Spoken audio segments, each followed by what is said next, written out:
क्या आप नियति पर विश्वास करते हैं? क्या आप इस बात को मानते हैं कि इस जीवन में आपके साथ जो कुछ भी हो रहा है, अच्छा या बुरा, वो सब पहले से ही निर्धारित है? हमारा बिताया हुआ हर पल आने वाले कल का संकेत देता है। हम जो कुछ भी करें, हमारी नियति हमें हमारे निर्धारित परिणाम तक पहुंचा ही देती है। नियति ने नील वायुपुत्र को बना डाला युवराज से गुलाम, और फिर उस गुलाम को बना डाला इस युग के सबसे बड़े महायुद्ध का एक सर्वशक्तिमान योद्धा। लेकिन कैसे?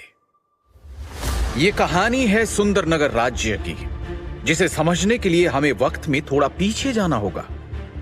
करीब 1200 साल पहले सप्त सिंधु के उत्तरी क्षेत्र पर सुंदरनगर का ही शासन था। सुख समृद्धि और ऐश्वर्य से भरपूर सुंदरनगर पर सबकी नजर थी। लेकिन वक्त बदलते देर नहीं लगती।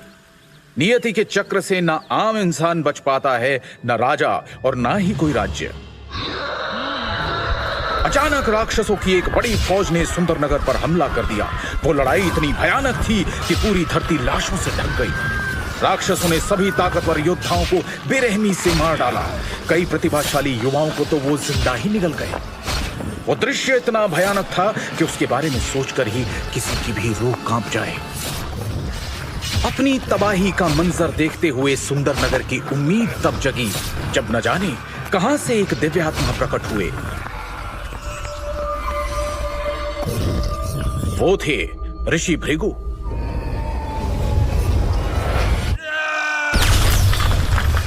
उन्होंने सभी राक्षसों को अपनी पवित्र श्वेत अग्नि से जलाकर भस्म कर दिया और सुंदरनगर को तबाह होने से बचा लिया। उसके बाद भृगु ऋषि ने राज परिवार के वर्तमान राजा को 2 दिव्य औषधीय गोलियां और जीवन के सूत्र नामक एक पुस्तक देते हुए कहा, हे राजन, इस पुस्तक में दिव्य शक्तियों के सूत्र है। इस पुस्तक की रहस्यमय दिव्य शक्तियों को जागृत करने वाला व्यक्ति संपूर्ण मानव जाति का कल्याण करेगा।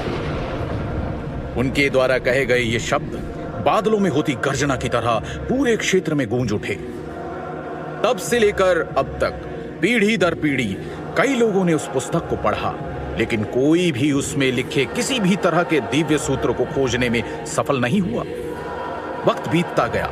इंसान की लालसा, जलन और गद्दी की चाहत के चलते राज परिवार के बीच अनबन और राजनीति सुंदरनगर को पतन की ओर धकेलती चली गई। फिर कई सालों बाद वायुपुत्र परिवार के वंशज वीरेंद्र वायुपुत्र ने महाराज बनकर सुंदरनगर की बागडोर संभाली और अपनी निष्ठा और ईमानदारी